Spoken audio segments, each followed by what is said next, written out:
see how stocky they are? They're fat little bellies. They remind me a little of my nephew William. I won't tell his father that.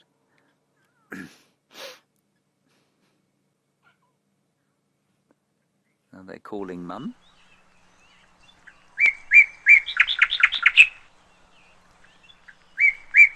Yeah, Aaron, I agree with you. I haven't spent much time with the older ones, but you say you reckon that these chaps are a bit more talkative than their older cousins. Yeah, I think you could well be right. It's in the road there. And Mum is sniffing on a guarri bush, of course, and doing the Fleming grimace, interpreting what she smells, because, of course, what happens there is that there's a guarri bush and it would have been marked by probably the other lionesses or even a male, maybe even a leopard.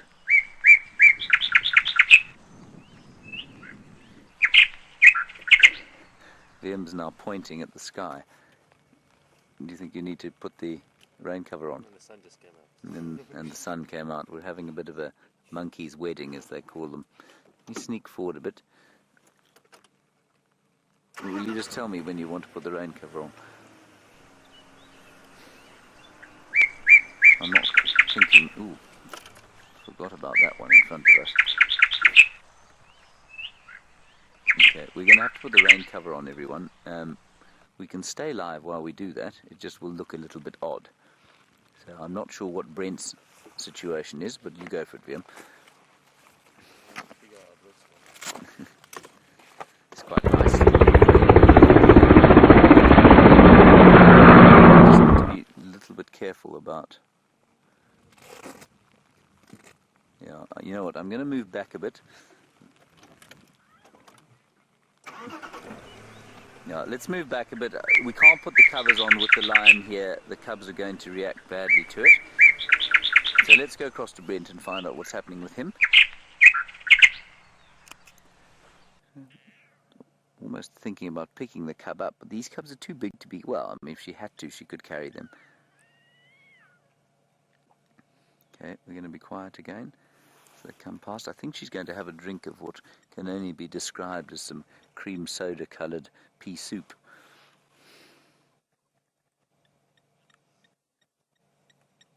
She didn't like that, did she, Liam?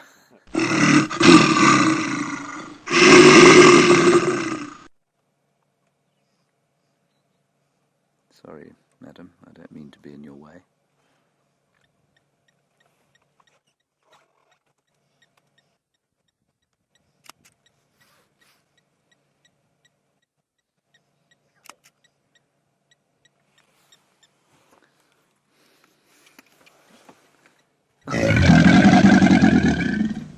Did you see him fall there? Shame. I'm having a drink now from some different pea soup. We really are completely in the wrong place now. They can drink for quite a while sometimes. I'm going to move now, everyone, so we can get around the other side of them.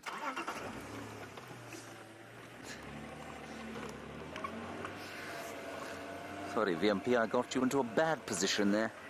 I do apologize. I know you like to make beautiful art all the time, not just some of the time.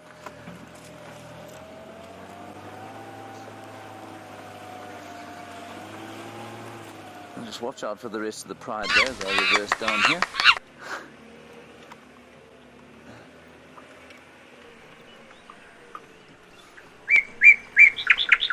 We'll just go down here. Yeah, I can feel the wind coming up a bit. That rain might come down here. At least we're a little bit closer than Brenty is.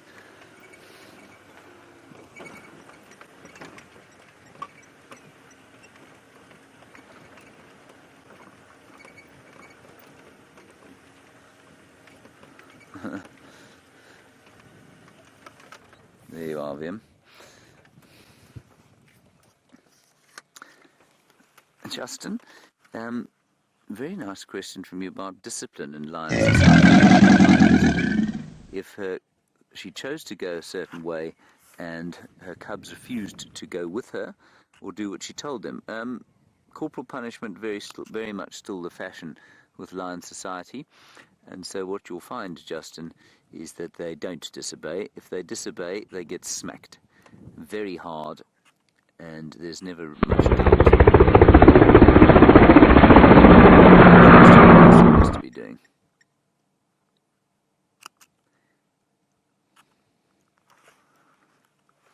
They come closer to us again. They do like to approach the vehicle, which is disconcerting with a mother like theirs. Now they're just exploring, having a little bit of fun, and wondering why yesterday when they were here it was so warm and now it's windy and cold. And one of them is watching Mum, but also watching a three-banded plover. In fact, it's starting to call at the three-banded plover. It's going ow, ow, at that bird as it moves.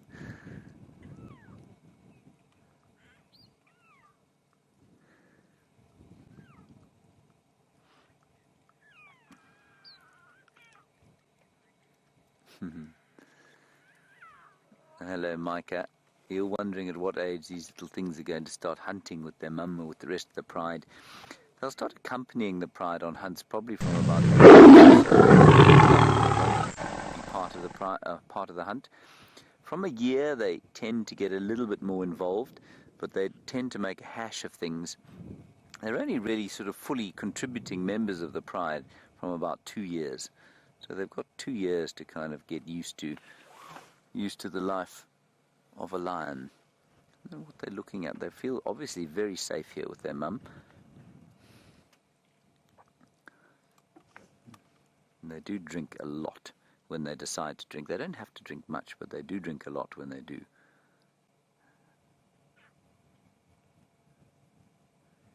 And this water has really very little H2O in it now. It's largely buffalo dung, terrapin scum, algae, bird droppings, snail detritus.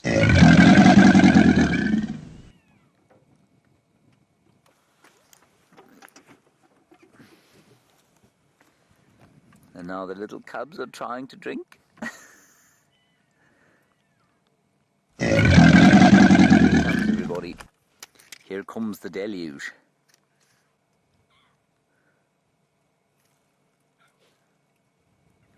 When I say that, I felt a spot of rain. I'm probably being a little dramatic.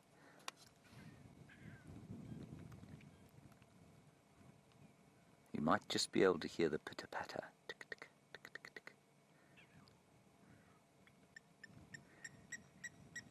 See, she is constantly aware of what's going on around her.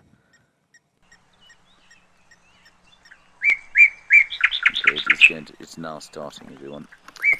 We're going to stay here. I'm just going to, while you watch the lions, cover up a few things so that should it start in earnest, we won't have too much trouble.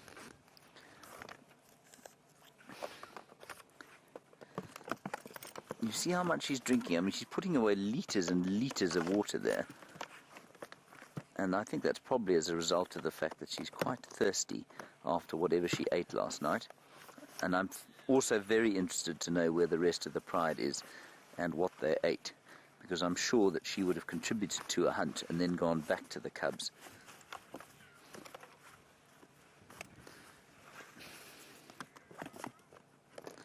I too have got absolutely no rain equipment here.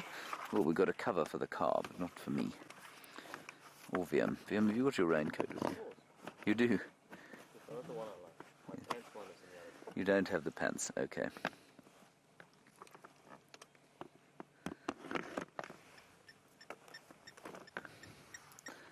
It's not teeming out of the sky. We're okay for now.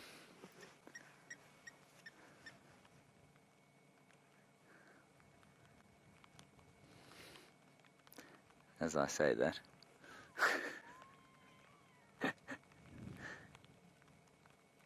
She's talking to them. It's so interesting to hear the difference in their voices. She's going, oh, oh, and they're making that lovely high-pitched squealing lion sound that they make. All right, let's see where they go now.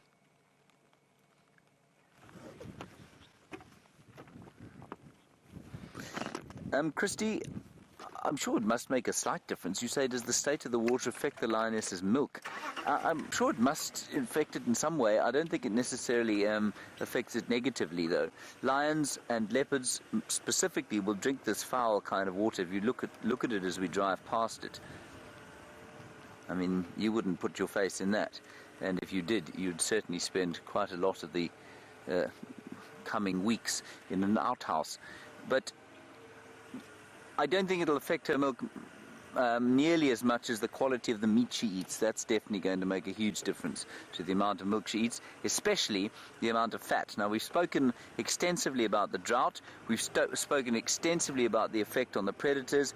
And we've said, well, you know, it probably has quite a good effect on the predators because they can catch so much more. There's many weakened herbivores around. But the other thing to consider if you're a lactating female is that in order to make good milk, you need fat. Very few of the animals out here have any fat on them at all, and the fat that there is in the bone marrow and in the organs.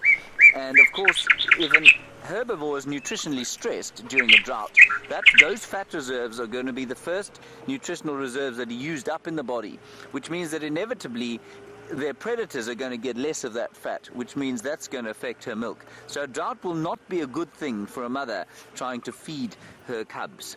Although, I mean, these ones are in prime condition. You compare them with the skinny little Styx cubs that we had the other day. These chaps are stocky and fine. I think she's going to lie them under this tree as the rain starts to patter down. Unless she goes towards the drainage line on Nyala Road North, where we first met them.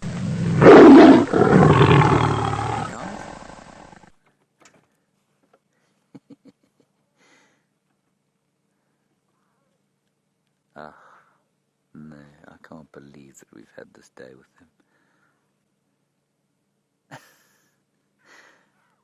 You see how stocky they are? They're fat little bellies. They remind me a little of my nephew William. I won't tell his father that.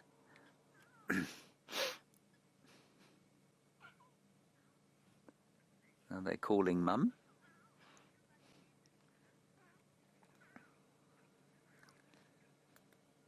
Yeah, Aaron, I agree with you. I haven't spent much time with the older ones, but you say you reckon that these chaps are a bit more talkative than their older cousins. Yeah, I think you could well be right. It's in the road there. And Mum is sniffing on a guarri bush, of course, and doing the Flehmen grimace, interpreting what she smells, because, of course, what happens there is that is a guarri bush and it would have been marked by probably the other lionesses or even a male, maybe even a leopard.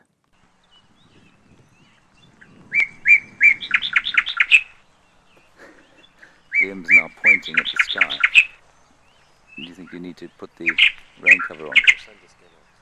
And the sun came out. We're having a bit of a monkey's wedding, as they call them. Let me sneak forward a bit. Will you just tell me when you want to put the rain cover on? I'm not thinking, ooh, forgot about that one in front of us. Okay, we're going to have to put the rain cover on, everyone. We can stay live while we do that. It just will look a little bit odd. So I'm not sure what Brent's situation is, but you go for it, Liam. It's quite nice, little bit of rain that we're having here. We just need to be a little bit careful about... Yeah, you know what, I'm going to move back a bit. Yeah, let's move back a bit. We can't put the covers on with the lion here. The cubs are going to react badly to it. So let's go across to Brent and find out what's happening with him.